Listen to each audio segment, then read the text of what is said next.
decided about 2008, I'd really, really love to do the research side of this. So I was looking after a couple of jockeys. So my missus is a flat jockey, a guy called Franny Norton, who's a local lad. And I got to meet him and that, and he said, you know about nutrition, I'm struggling here and I'd like to do it properly. Introduced me to a couple of other jockeys. I started doing their diets for them, got the weight down, helped because I was working with boxers as well. Yeah. So now I'm actually working in pro sports as well, making a few quid. And decided, wouldn't it be good to research this? And I done a few Google searches and things, and searches and academia searches.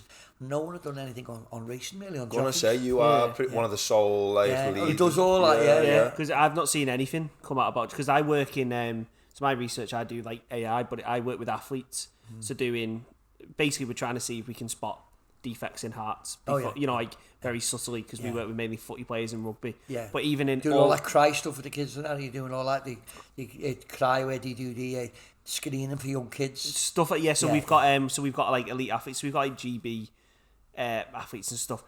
So we've got people under the age of 18. So we've got all that in there as well. But like even all the paper has to be talking about before of mine was a literature review, and I've come across nothing about jockeys. It's insane. There have been some other people who published on it, but no one's really done interventions. It's been very sort of bit of a narrative or a bit. No one's actually worked with athletes. And actually said, well, we're going to put this in and do interventions and change it. You know, there has been research on jockeys. There wasn't a lot, and nobody done interventions and said, okay. It's like testing someone and then saying, well, what's the use of testing someone if you're not going to help them to make it better? There's got to be a proactive outcome to this kind of testing. So I went back to university. I went in. I knew Keith George, who's still John Moore's sports science, and he put me in touch with some of the people who still work with now. Graham Close, professor there. James Morton, who's a professor there at sports science still.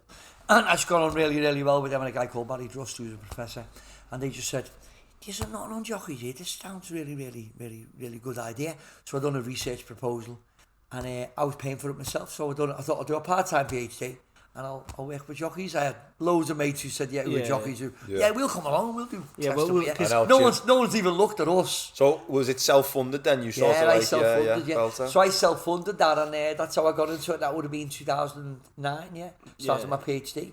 So I'd done that for 4 years and started publishing papers, and we sort of very quickly became the sort of lead. The go-to, the centre of excellence, because we'd had such good results. Yeah. The issue we had was that the authorities had never really looked at the jockeys as athletes. They hadn't really done any interventions in the UK, and we had. And when we went to see them to ask for help, they were really standoffish, like, in case, because there was a lot of bad practice going on, as I was telling you, from going right back to the first start of the still conversation. Happening? It was still happening then. People starving themselves, sweating, making themselves sick, taking drugs. So they couldn't take drugs then. So they didn't want to publicise that this was part of the sport. Under their watch. And we'd brought it in and said, look what's been going on. And all these sort of deleterious practices, all these bad practices.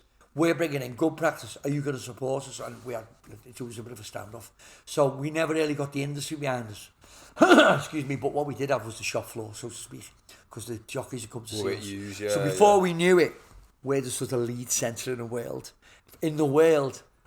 So by 2013, by the time I finished my PhD, we published all the 4 or 5 papers. We had everyone from the great big names, Frankie Dettori and AP McCoy and everyone.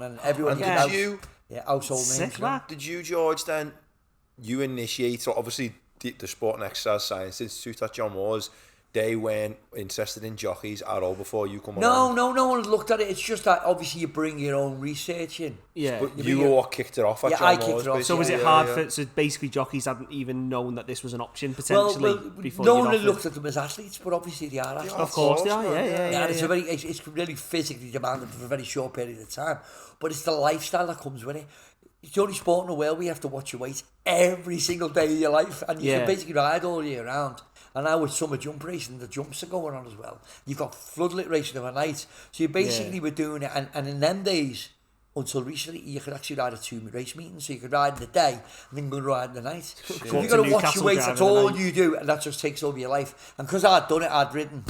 And I'd watched my weight. I could empathise. I'd done all the so it stuff. made it easy. I made myself sick. I'd done the dehydration. So it made it easy for them to come to you and be like, you're right, this is a guy who's going to help us. In fighting sport as well, they do it. they have months off where Yeah, they of course just they they gouge again basically, and they So fucking... you only fight 4 to 5 times a year. Whereas if you're having to watch your weight every single day, it just cracks you. Not mental just physically, strain, but yeah. the mental Mentally. side of it. So this is what we were looking at, and then we looked at a lot of the mental health Yeah. side of it, and That's what- published all the research. But that's a on it. question we had written down, so it was one we found that like interesting when we were talking. Is that obviously you've seen benefits of like people can get down to the weight Yeah. whilst being healthier. Yeah. But have you also seen like an increase in the mental health side of it, and also does that translate to better performance on the horse? Yeah, I think the fact that a lot of some of the jockeys who've been working with me for like 10, 12 years now, some of them I've said publicly on Twitter and on TV interviews that if they wouldn't have come across our research, we'd done a programme on the BBC, and one of the key top jockeys in the country who's riding at the moment called Paul Mulren, and he said, Oh, yeah. well, if I wouldn't have let George then, and his missus was on as well, she's a TV presenter, I would have packed in. Because It he was just didn't too know hard. to me. Yeah, it was just too hard. He wouldn't have sustained what he was doing. What he's doing. Yeah. And now it's 12 years on, he's still riding. He's riding now. Yeah. You Google him, he's riding today, Yeah. you know. So, but it was about being realistic, showing them that you have to have a safe minimum weight and you have to accept that's it. And then you can't sort of go... You can't push yourself with these other means to try and get lower. because you're not going to sustain it. But Yeah. so obviously it's competitive sport though, and you're always going to have athletes saying like, so by safe minimum weight, is that like a regulation that comes in? No one can go below this weight. There's no regulation at the moment, Sam. There's no regulation where you have to do that. No one checks. Because people will just be like, well, I'm just going to get... Yeah, exactly. Like the MMA fighters and all that, Yeah, massive drops of weight. The thing is, the point we were trying to bring across was like, that'll obviously be detrimental to your health, within not just your physical health, but your mental health. mental So well-being. don't forget your kidney, renal function are under stress from course, dehydration. man, yeah. You know, if you're starving yourself, you've got all the potential problems with your bone metabolism.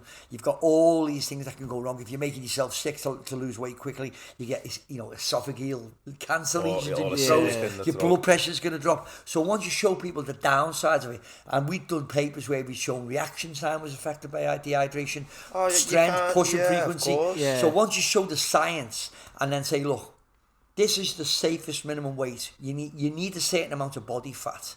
Yeah. Which is about 5 kilograms. So if you go any lower than that, you're going to start losing muscle mass. You're going to start compromising your immune system. So this is where the science comes in. Yeah. Stick at this. That's your minimum weight. Manage your weight. You can eat 5-6 times a day, as long as you're putting out slightly more energy a day than you're taking in. And this is where all the science comes in as a nutritionist and as a physiologist. So basically then the performance to weight thing, it's not like linear as such. Like it's like it goes up to a point on the weight, and then if you go any lower, your performance just tanks off. Exactly. Because, So if you're at your can't push. safest minimum weight, and it's very hard to sustain that. And I say to them, look, let your hair down. You know, I mean. You put a few K have on, a it's day, not gonna kill have a anyone. day off a week. Yeah, Just don't be a jockey for a week. Go and have a few pints. Don't do this when you're not race riding, and then get back on the wagon. Make it realistic, because you're not going to sustain.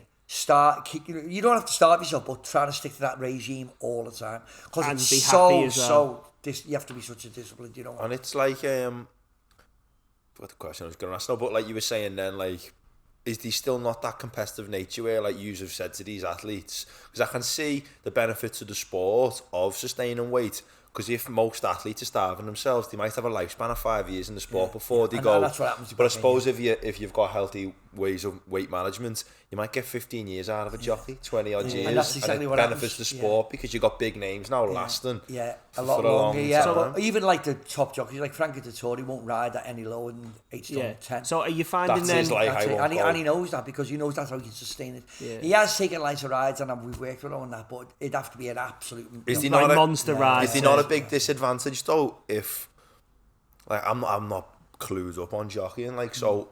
If you've got a fella who's 7.5 stone, I don't know where the fuck he exists, by the way. Yeah. Who the fuck No, 7.5 exactly. stone? No, because But- exactly. So if if you're the lighter jockeys, but what happens is the horses, the horses that carry the lightest weight are the worst horses, because it's a handicap system. So most races are handicaps. So the idea behind the handicap is that everyone's weighted, so they should all finish on the finish line at the same time. So one horse will carry minimum weight 8 stone in our country. So the bottom weight, those carrying 8 stone, the other horses in the same race carrying 10 stone, and everything in between, to try and make the handicapper fit it. So, that carries 9 stone 3, that carries 9 stone 7, and the same over the jumps. That'll carry 10 stone, and it's between 10 and 12 stone, and that'll carry 10 stone 7, that'll carry 11 stone, that'll carry 11 stone 4. So based upon their ability, what they've shown, they should all weighted. finish, weighted to finish together. Just like if us three are all in a race and I'm the best runner and you're the second best runner, you're the third best runner, we put big weight on me to slow me down so you can catch me, more weight on you so we can catch you, and now we should all finish together. That's the handicap system, right? So to answer your question, are the smaller jockeys at an advantage? Not necessarily, because the horses are worse. So the better rides are the higher weights, and also not all races are handicaps. So the average sort of weight on flat racing would be around about 9 stone. Most races would carry about 9 stone, but you still, for even someone who's 5'7", 5'8", you know, quite tall for a flat jockey. And then you got kids of my size, you still trying to ride on the flat, killing themselves with these stupid weights, and herein lies the problem, because they are doing those stupid things to make weight, boiling themselves down, you know, making themselves sick, not eating, you know. So the idea is that you should have an accepted minimum weight for everyone, based upon having a minimum amount of body fat, etc., etc., etc., based upon science, that this is you in a hydrated state.